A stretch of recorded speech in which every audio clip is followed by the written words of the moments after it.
but you're right. I mean, when would you actually want to have a second shooter? I get this one all the time too.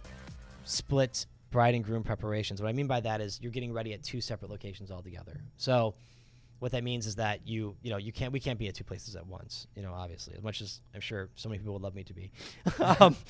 You can't. So it's one of those things where, I mean, you definitely need to have, a two-man camera shoot. I always say, like, if you're going to have your photo tour bump up to your cocktail hour and it's going to be occurring at the same time, then have that photo tour covered by one and have the cocktail hour covered by another. That way you can see what you're missing. I think that's a good reason, too. Of course, additional shots. I mean, what do you think? When I'm shooting by myself, I always ask what they'd prefer. Yeah. Because their photographer is going to be shooting their photos on the photo tour. Right. So I just ask, if I'm by myself, would you rather me shoot alongside the photographer on the photo tour? Or would you rather me head over to cocktail hour? Right. I agree. I do the same thing. Yep. You're absolutely right. What makes a better film? Going on the photo tour? Photo tour. I prefer the photo tour. Photo tour is always That's better. good to know. Yeah. Photo tour and prep, guys. Photo tour and prep. Yeah. You don't want to film. Films do not. The look films as do good not without look prep. as good Prep without is necessary. You could skip on all the dancing. the open dancing. Exactly. I mean, you want to start that. That's where most of the problems come up, anyways. Like so and so was doing this, and Right. yeah, Exactly. you're not gonna And have that with your You're not prep. gonna. Yeah. I mean, prep. I mean, you don't want to. It's the best opener. It's the for best the opener film. to the film. You're absolutely right. I mean, it really is. Otherwise, with the ceremony only, you're starting with detail shots and you're going right into it, and it's not as dynamic of a film. I tell people that all the time. They're like, well, I don't know if I want prep film. I'm like, Yeah. it's not as dynamic. Another thing I want to bring up Yeah. with preparations, if they're getting ready in like the same hotel, then it's definitely not necessary to have two shooters. Right. That's true. Yeah. That's where, yeah. So if you're doing it like where a groom is getting ready down the hall on another floor or whatnot, yeah, I mean, you have more than enough time. Because what's going to happen is when you're, changing into your dress, we're just going to head out and head on over to where he's at, get a little bit with him, and then come back. And then when you're ready, we'll wrap up with everyone seeing you for the first time.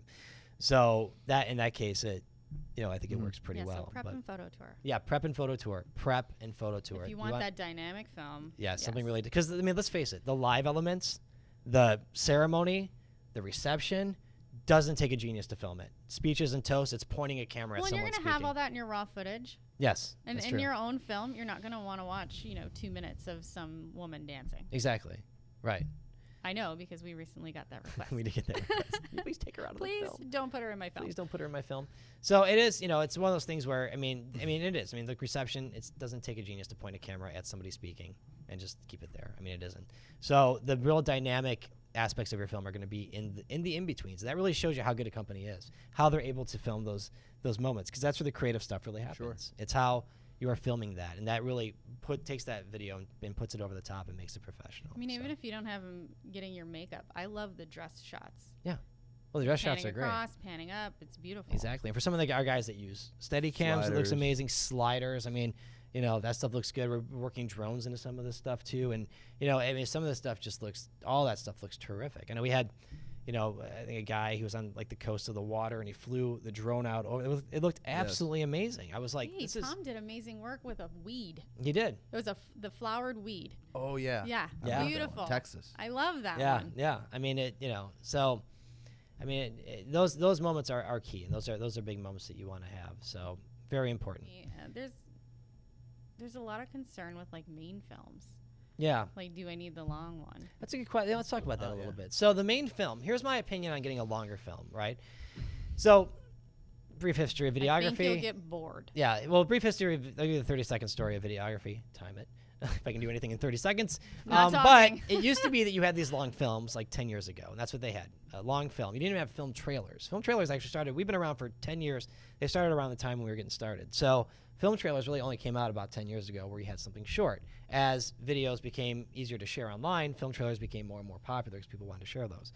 And so what happened is that people were a little bit more apt or interested in watching shorter films. The reason why you see now 15-minute films is because there was a shift in the industry.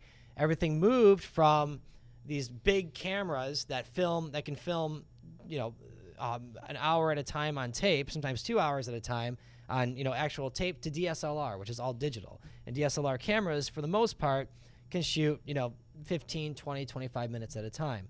So people got into the industry. The entry to barrier came down, but Are you a lot of timing people, What? She's I said, asking "Are me you for timing this. But the fact of the matter is that a lot of people, it became easier to get into the industry because the cost factor wasn't as high. So a lot of people didn't want to have to deal with a lot of audio. They don't have to deal with a lot of this stuff. So a lot of amateurs started creating short 15-minute videos with these DSLR cameras that actually looked pretty good. The problem is they get into the wedding business and they realize that a lot of this has more of working with the couple and not as much about working with, the video, and they would get burned out and they would leave. So a lot of these companies would essentially come and go. But that's where you started to see a lot of these short 15-minute films. So couples got a little bit more interested in that. Again, you could share even a 15-minute film with people, and a 3 to 5 minute, where a longer 30, 60, 90-minute film, people are going to start really checking out. So, but I do get that question a lot. When do you want to, when is it that you should have a longer film? Should you do it like on a one-man, one stationary? Should you do it on a two-man camera package? And my answer to that is always the same. It's in the two-man camera. Two-man cameras are up. You're going to want to have that longer film. Sorry, Christine, go ahead. I was just gonna say, even in those though, it's still kind of overkill. You're getting all your raw footage. You're getting the 3 to 5. You're getting the Right. 10 to 15. It's got all the primary points in it. Right. You're gonna The at least main with us, you're gonna hear your film would toast be and all great your, if you have a 3-day wedding right. or a 2-day wedding Right. or entire Like a longer day South wedding. Asian Yes. wedding. Yeah, exactly. Then see. I could totally see it because they have a lot more. Yeah, there's a lot more stuff going on. going on. Yeah, exactly. And usually on those you have multiple man cameras as well because there's so much to cover. But that's why we always tell them, get all your footage from us first, get all your films, Right. and then we'll add it on after Yeah. if you still want it. if you feel like you still need it. Yeah, it's always better to do that. I mean, they want to pay, that money up front, that's fine. But at least for me, I feel better saying, hey, why don't you look at everything first? And then at that point, I check out on the 10 to 15 minute films. Yeah. That's me. I kind of have yeah. But I mean, but it that is. way. And I always think with multiple man cameras, those are better films. Tom, you do a lot of editing. What do you think about that For a main film, versus like a 15-minute? Like when you actually would want to have like a longer, like if 30, 60, 90. if I wanted a long form film, then I'd probably want more shooters. Yeah. Because you're just cutting to the stationary camera. Right. That's the only thing. Your only other camera to cut through is the stationary Right. camera. In those trailers, we're not really using it too much. It's sprinkled in if needed. In these longer films, you're cutting to it. And so you're just sitting on like a stationary shot for a long period of time while the videographer is readjusting to the next position that they need or potentially next angle that they need. So it's not as dynamic of a film. But with that said, yeah. I wouldn't prefer to have a long form anyways. No. Yeah, that's true. Yeah, I wouldn't either. I think that, just that 10 to 15. It's kind of overkill. Mm-hmm.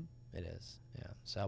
So longer films, I mean, they're still around. You can order them. I mean, they're not as maybe in as they once were, years ago. But at the same time, I mean, I do think that, with that, you probably want to go with like a multiple man camera package. It's going to be a better film. We're going to be relying upon the man cameras, which are much more dynamic, and cutting in that stationary every so often, as opposed to just sitting on some stationary camera for a long period of time. So that's a good question.